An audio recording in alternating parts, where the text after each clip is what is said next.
lado, temos alguém que cresceu nos caminhos da fé, mas decidiu desviar-se. Elvis Presley, porém cuja própria vida e carreira demonstram um conflito interno que ele tinha entre continuar acreditando nesse Deus, mas tendo ido longe demais na própria luxúria. E de outro, temos alguém ocultista já desde a adolescência e satírico do nome de Deus, John Lennon, e que participou da banda até hoje considerada mais influente de todos os séculos. Juntos, são dois grandes nomes do mundo artístico e que explicam a revolução sexual, o ateísmo e desconstrução patriarcal que vivemos hoje. Seja bem-vindo, então, a mais um vídeo do Satanismo na Música. Como nós vimos há 2 aulas atrás, na linha do tempo da música, tudo começa no final dos anos 50, é quando nasce o rock and roll como símbolo de rebeldia e movimento contra cultura, que tem como pano de fundo todo o contexto da guerra, Segunda Guerra Mundial e principalmente a derrota dos Estados Unidos na Guerra do Vietnã. Isso tudo contribui para uma fragilização de valores morais, de figuras de autoridade paternas, políticos conservadores e tudo aquilo que trazia a cultura judaico-cristã e a sua forte influência no mundo todo, claro, mas principalmente nos Estados Unidos, que havia contribuído para que aquela nação chegasse próspera até aquele presente momento. É por isso que eu quero começar essa parte do estudo agora do satanismo na música, de gêneros musicais, pelo rock and roll, porque afinal de contas foi o estopim de tudo. Vou trazer então algumas figuras aqui, bandas e artistas que eu acredito que mais contribuíram, tanto no sentido espiritual, como claro, no sentido aqui físico. E por esse motivo, na aula de hoje, falaremos sobre Elvis Presley e Beatles, até pela questão da datação, uma vez que a gente está falando de anos 50 e anos 60. O Elvis é para mim o que melhor representa toda essa rebeldia da juventude em relação aos valores judaico-cristãos, esse movimento contra a cultura, a sexualização e etc. O Elvis é considerado um dos ícones culturais mais significativos do século XX. Ele nasceu ali em 1935, então o auge da sua carreira entre seus 20 e 30 anos de idade foi justamente nesse período, nos anos 50 e nos anos 60. Elvis teve, inclusive, um filme estreado esse ano, Elvis, muito bom, que ajudou bastante para as informações aqui, para as referências desse vídeo, mas que apesar disso, e mesmo que eu recomendo que você o assista, é um filme bastante politicamente correto. A questão sobre Elvis Presley, e não vou nem entrar em letras de suas canções especificamente, e sim no que ele representou de fato como esse ícone cultural, como essa figura influente e muito admirada, que deixa uma legião de fãs e um patrimônio histórico até os dias de hoje. O Elvis é o maior desses exemplos de artistas que nascem no meio cristão, desenvolvem inclusive o seu talento musical dentro da própria igreja, e quando isso se torna sua carreira, eles trocam o caminho da fé pelo reconhecimento, luxúria e fama. Basicamente, a vida de Elvis é ser descoberto por seu empresário Tom Parker, que inclusive vai desenvolver um relacionamento meio pai e filho com ele, é o que conta o filme. Ele sai desse contexto também cristão, torna-se de fato o ícone musical e durante a sua carreira, já sendo reconhecido, já tendo fama, desenvolve o seu vício por remédio e medicamentos. O filme, porém, de Elvis é desenvolvido de uma maneira bem politicamente correta, foi supervisionado pela própria esposa de Elvis Presley, Priscilla Presley, e coloca o vício em medicamentos do cantor como uma ferramenta de trabalho. Então o filme transveste vários defeitos do cantor em alegação do seu talento. O momento que Elvis é descoberto por esse Tom Parker é quando ele vê uma apresentação que o cantor tinha feito num teatro em que ele não somente estava cantando, mas dançando, e ele lança aquele passo, aquele movimento que fica como marca registrada do Elvis, que é aquela dança com os quadris e pernas. E isso deixa a plateia altamente excitada, principalmente as meninas. Essa é a palavra e a crítica correta, não somente em êxtase, mas de fato em excitação. E é talvez o fator mais importante pelo qual eu quis colocar o Elvis nesse estudo do satanismo na música, não por qualquer letra de música ou coisa que ele tenha falado, mas justamente por isso que ele representava. Quando nós pensamos hoje em funk, quando nós vemos vídeos de artistas, divas do pop, divas do funk ou o que quer que seja, fazendo danças, representando uma relação sexual, completamente nuas, e pensamos que isso é um absurdo, a gente precisa retomar onde tudo isso começou, de onde nasceram essas ideias. E foi exatamente nesse momento, com Elvis Presley, começo dos anos 60, tudo que essa contracultura, essa rebelião, o rock trazia, é o que desencadeia e desenvolve o que nós vivemos hoje, que é literalmente o ato sexual sendo representado publicamente como algo bonito, louvável, admirável. Pessoas que não têm mais o senso e fibra moral. Nós somos bisnetos dessa geração Elvis Presley, início dos anos 60, movimento contra cultura. Quando a gente olha essas apresentações de Elvis, essas danças, com outro olhar e com uma outra criticidade, o que a gente vê é um homem adulto que, através da sua dança e sua música, conseguia gerar um tipo de hipnose, sedução e excitação das meninas que eram parte ali da sua plateia. Mas criticar e colocar isso sob o holofote é ser considerado conservador, legalista, ridículo. É isso que o filme tenta demonstrar e é o que a própria história vista sobre essa lente nos conta. E somos levados a refletir que ser santo é um tipo de situação como essa, olhar para uma performance de Elvis Presley e ver ali algo maligno e irreverente, que para a maior parte das pessoas, na verdade, não tem problema nenhum, é belo, é louvável. É com isso também poder identificar hoje, no campo das ideias, filosofias, culturas que vão contra a lei de Deus e perceber o impacto que isso pode ter numa geração como um todo. Elvis era o exemplo perfeito porque, como um ex-crente, ele representava, além de toda essa bagagem cultural, artística, musical, de ser um gênio da música, alguém que havia simplesmente e finalmente se libertado de todas essas amarras cristãs, de todas essas doutrinas legalistas, conservadoras, inúteis e ridículas, como o próprio filme dele representa, e que agora estava vivendo a vida em seu potencial. Afinal de contas, o que confere propósito à vida de um homem, se não a religião? É aquilo que nos liga com Deus. Sem a religião, sem propósito, sem realidades eternas, tudo o que importa é o que eu faço no dia de hoje e como eu posso obter o maior prazer possível. Afinal, depois que acaba, não existe mais nada. Outra coisa a ser colocada sob o holofote na vida de Elvis é a sua dependência química aos remédios. E, de novo, o filme dele coloca sob o rótulo de apaixonado pelos fãs, pela música, pela sua arte, e acaba minimizando esses e outros erros desses artistas, e que a gente vê se repetindo também com outros ícones culturais e também com mídia, séries, filmes, músicas, sempre durante a linha do tempo da história. Então, por ser alguém workaholic ou alguém que trabalha demais, Elvis coloca a sua família, os seus amigos, a sua vida e a sua própria saúde em segundo lugar.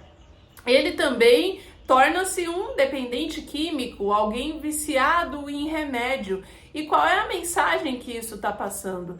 A gente não pode romantizar esse tipo de coisas, afinal de contas, alguém que é colocado sob o holofote como Elvis Presley leva consigo um legado, uma série de fãs e que acreditam e veem aquele artista e o que ele deixou como uma coisa positiva, como um alvo, como algo a ser seguido, quando claramente não é. O que acontece conosco, os seres humanos e até mesmo os cristãos, nós colocamos tudo diante de um efeito meritocrático. Então a gente olha essas figuras lendárias e extraordinárias e porque elas contribuíram muito pra gente de alguma maneira, seja com a música e cultura, como é o caso de Elvis e de artistas e outros músicos, ou como alguém da tecnologia, da ciência, seja se a pessoa inventou a lâmpada, a teoria da relatividade ou o chip no cérebro que vai revolucionar a biogênese humana. Se ela fez algumas dessas contribuições, então tudo bem ela ser um pouco descompensada, tudo bem ela ter aberto mão, talvez, da sua fé, da sua família, da sua saúde, de tantas outras coisas, porque é alguém acima da média, é alguém diferenciado. Aos nossos olhos, a gente absolve essas pessoas e acaba amortecendo esses seus efeitos e seus defeitos. Talvez seja por isso um dos motivos pelos quais Deus disse que a salvação é mediante a fé e não por obras, enquanto nós olhamos para Elvis, Michael Jackson, Elon Musk, Steve Jobs como pessoas extraordinárias e amortecemos alguns desses efeitos que geram muita influência, não só eles, como toda essa cultura de influencers que existem hoje.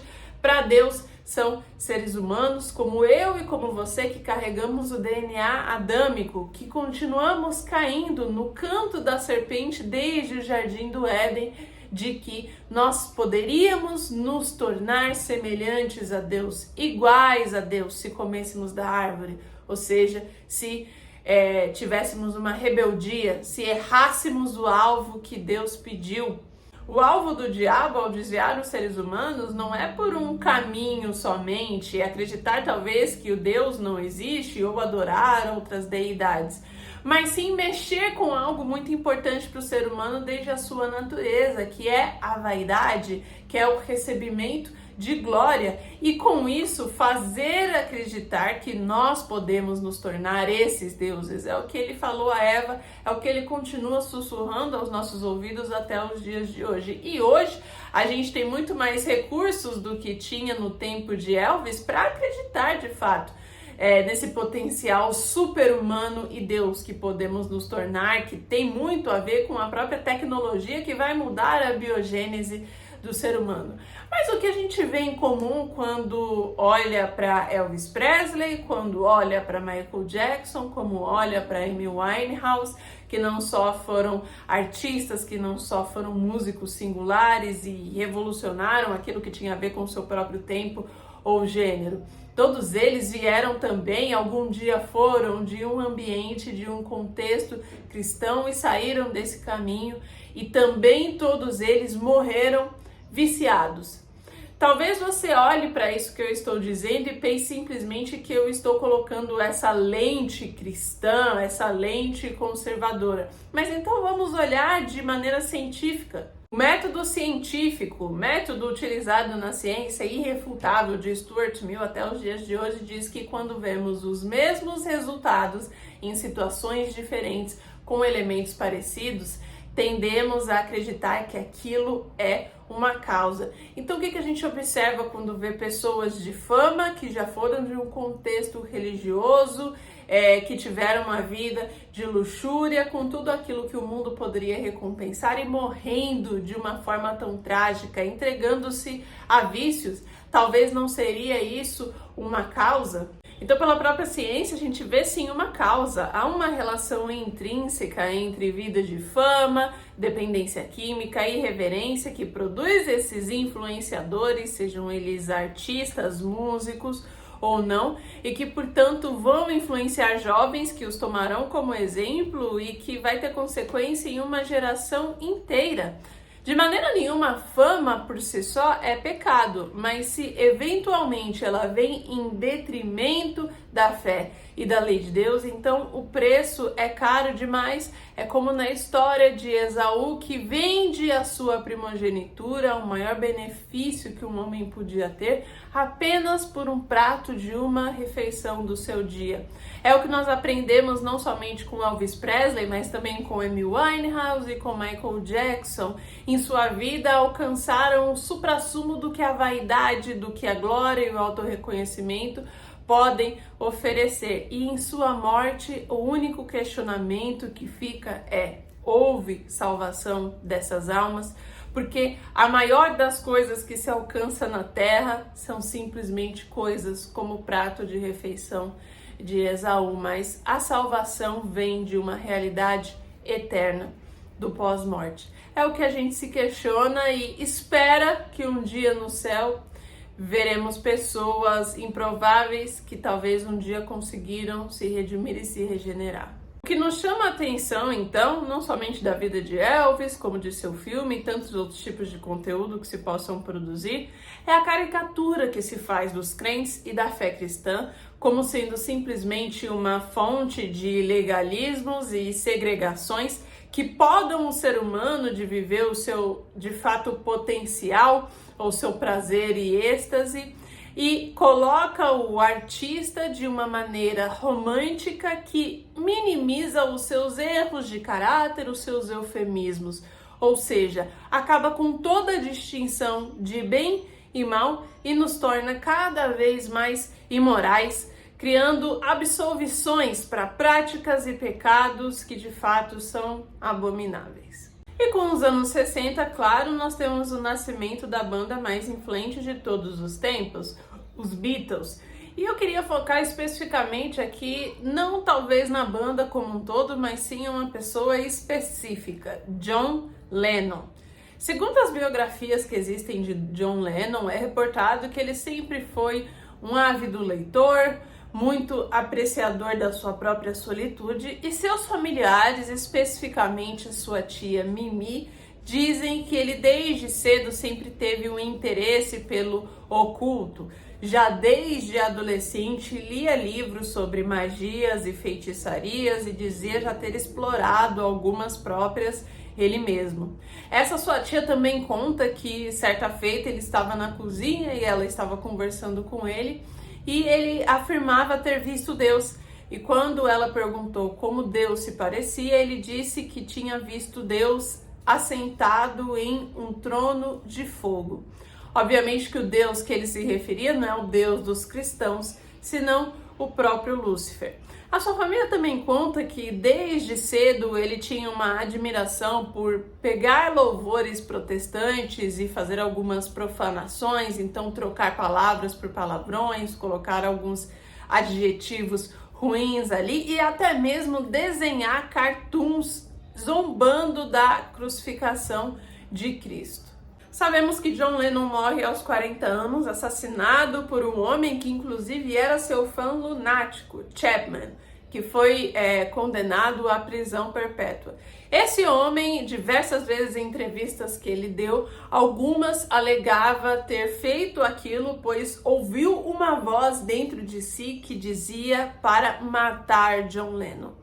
Em outras ocasiões, ele disse que fez isso pela fama, sabia que era algo muito mal e estava disposto a alcançar algum reconhecimento público, ainda que fosse tirando a vida de um homem. Também dizem mais entrevistas por aí, reportagem, que esse assassino de John Lennon, Chapman, anos depois foi exorcizado e alegava que os demônios o obrigaram a assassinar John Lennon.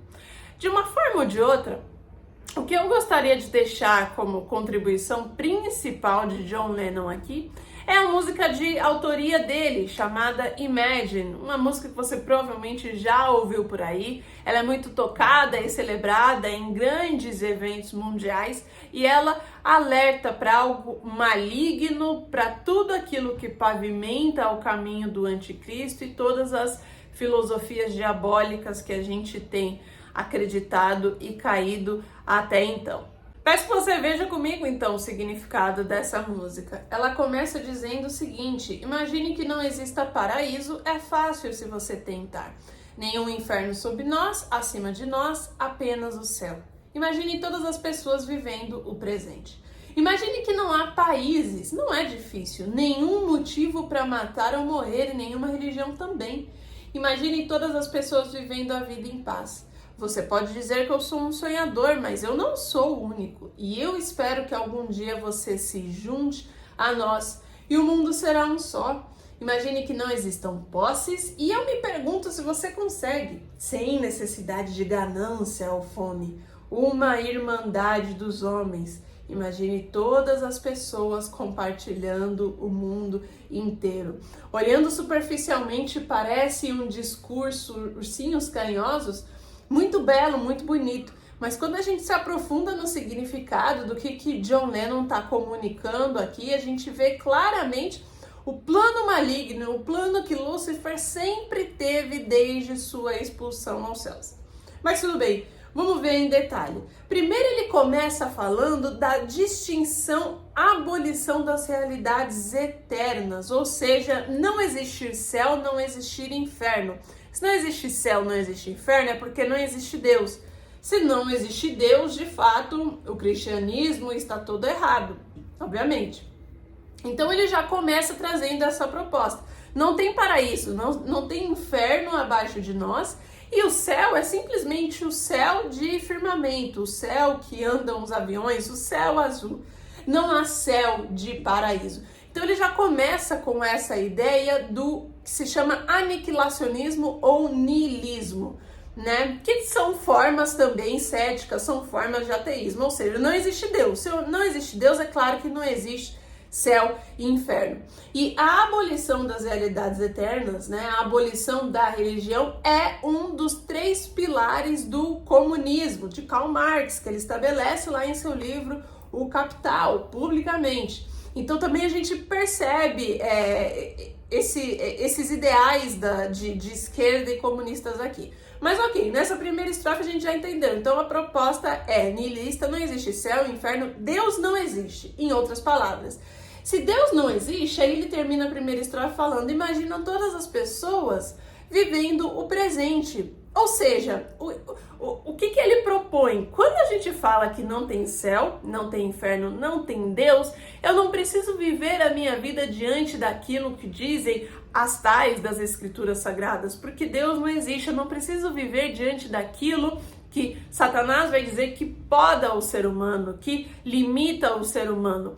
Óbvio, se não existe Deus, não tem religião, não tem propósito, não tem ligação com o transcendental e com o eterno, tudo o que importa é o aqui ou o agora. Nós somos simplesmente animais racionais tentando sobreviver e extraindo o maior prazer no menor tempo possível enquanto podemos antes da nossa morte. Ok? Aí entendemos toda essa proposta aqui. Segunda estrofe. Imagine que não há países, não é difícil. Nenhum motivo para matar ou morrer. E nenhuma religião também. Imagine todas as pessoas vivendo a vida em paz. Então aqui, já na segunda estrofe, ele coloca mais claramente, né, com as palavras específicas. Imagine que não tem religião. Está estabelecido isso. Aí ele já começa para uma questão mais de governo. Então, imagine que não existam países, não há governo, todas as pessoas vivendo em paz. É isso aqui que já chama a atenção para algo mais apocalíptico, que é trazendo para o contexto do governo do anticristo. Ou seja, não há países, não há mais distinção. Essa distinção geográfica que existe, que é essa delimitação de territórios, que é basicamente o que torna um país, não existe mais. Então, não existe nenhum tipo de coisa, não há mais guerra, há somente paz, estamos todos unidos. Imagine todas as pessoas vivendo em paz, é o que ele diz aí. Então, a abolição de países é um governo único, é uma unidade, uma irmandade. Estrofe seguinte, você pode dizer que eu sou um sonhador, mas eu não sou o único. Eu espero que algum dia você se junte a nós e o mundo será um só. E para mim aqui, eu conjecturo, essa é a própria voz de Lúcifer falando aqui, porque ele está dizendo, eu não sou o único, ou seja, há um plano em andamento para que essa realidade aconteça. Não existe céu, não existe inferno, vivemos o agora, não há mais países nem guerras, estamos diante de um governo único, vivendo em paz, tá? Aqui para mim é claramente a voz do diabo falando. E por último, para encerrar a música, imagine que não existam posses. E eu me pergunto se você consegue, sem necessidade de ganância ou fome, uma irmandade dos homens. Imagine todas as pessoas compartilhando o mundo inteiro. E a gente encerra com um plano comunista muito claro. Imagina que não existem posses. Os 3 pilares do comunismo: abolição de propriedade privada, porque segundo Karl Marx existe uma eterna luta de classes entre o burguês e o proletariado, a abolição das realidades eternas, que é a abolição da religião, e a abolição da família. Os 3 pilares do comunismo, tá lá, o Capital, Karl Marx, não é parafraseamento da minha parte, nem invenção da minha cabeça. E aqui ele vai propor: não existe mais posses, ou seja, é a abolição da propriedade privada, como diz o próprio pilar do comunismo. Não tem mais posse. Você não tem mais nada que chama de seu. Não há ganância, não há crédito, não há mérito. As pessoas não vivem mais pelas suas conquistas. Acabou tudo isso. Quando acaba a ganância, quando acaba as posses, você vive feliz. Pelo menos essa é a imagem e essa é a mensagem que essa filosofia diabólica tenta colocar na nossa cabeça. E aí termina: uma irmandade de homens. Imagine todas as pessoas compartilhando o mundo inteiro. Tudo é compartilhado, tudo é de todos, não há mais distinção, não há bem e mal, não há meu e seu, não há certo e errado. Não há nem mais as distinções territoriais de país. Vivemos todos compartilhando tudo, inclusive o mesmo território e um mesmo governo. Esse é o plano que o diabo tem desde o dia que foi expulso. Esse é o plano da consumação final de tudo aquilo que efetivamente vai trazer o anticristo. Todas as coisas que as pessoas estão sendo compelidas a acreditar e a querer diante da filosofia de que isso as fará felizes. Somente fará com que elas percam a sua salvação e se afastem permanentemente de Deus. É isso que John Lennon traz. Veja que a filosofia do diabo não é diretamente trazer adoração a ele, senão a deidade própria do ser humano, o humanismo, o compartilhamento, a irmandade. Esse conceito de irmandade é um conceito muito perigoso. Irmandade é, senão, uma seita de homens construída sob essa filosofia do próprio prazer, da própria liberdade humana acima de todas as coisas. Quando a gente fala em irmandade, a gente tem que se remeter diretamente à história da Torre de Babel. Aquilo era irmandade, aquilo era uma irmandade. Nimrod, que foi o líder daquele acontecimento para a Torre de Babel, ou seja, não nos afastemos, ficaremos todos unidos, somos uma comunidade, falamos todos a mesma língua, vamos construir esse edifício e chegar até o céu, e não há mais limites para aquilo que nós podemos fazer. Essa é a síntese do espírito anticristão que ronda a terra desde que Adão e Eva caíram, que entrou em Caim e segue essa linha da serpente. Então, que eu e você possamos estar atentos a exatamente essa narrativa, a isso que John Lennon comunica, que tantos outros artistas e influentes têm colocado sobre nós. Afinal, música é cultura, cultura modela comportamento, comportamento humano elege políticos, comportamento humano decide naquilo que vai ou não vai acreditar. Que a gente possa estar atento muito mais a esse tipo de coisa e filosofia e poder, claro, eliminar qualquer semelhança a isso das nossas vidas. Então, eu espero que o vídeo de hoje tenha sido esclarecedor para você, tenha sido bom, espero que você compartilhe com alguém com urgência. Essa mensagem precisa ser compartilhada com urgência. E, principalmente, eu te vejo na próxima.